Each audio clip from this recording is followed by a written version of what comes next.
It is a common saying that the man of practical ability far surpasses the theorist.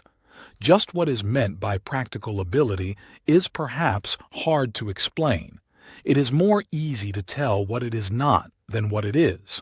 It recognizes the fact that life is action, that mere thoughts and schemes will avail nothing unless subsequently wrought out in action.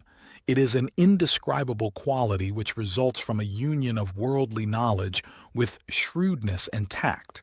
He that sets out on the journey of life with a profound knowledge of books, but with a shallow knowledge of men, with much of the sense of others, but with little of his own, will find himself completely at a loss on occasions of common and constant recurrence. Speculative ability is one thing, and practical ability is another. And the man who, in his study or with his pen in hand, shows himself capable of forming large views of life and policy, may in the outer world be found altogether unfitted for carrying them into practical effect. Speculative ability depends on vigorous thinking, practical ability in vigorous acting, and the two qualities are usually found combined in very unequal proportions.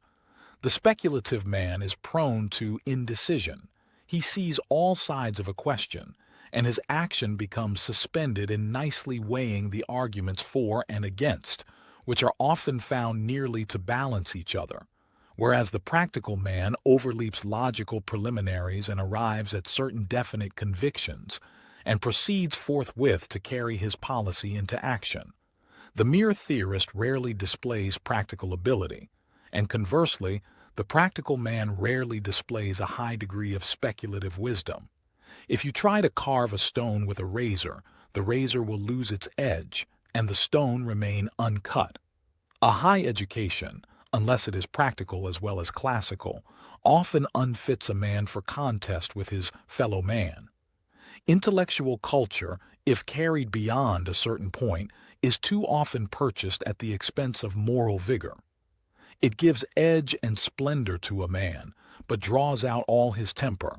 In all affairs of life, but more especially in those great enterprises which require the cooperation of others, a knowledge of men is indispensable.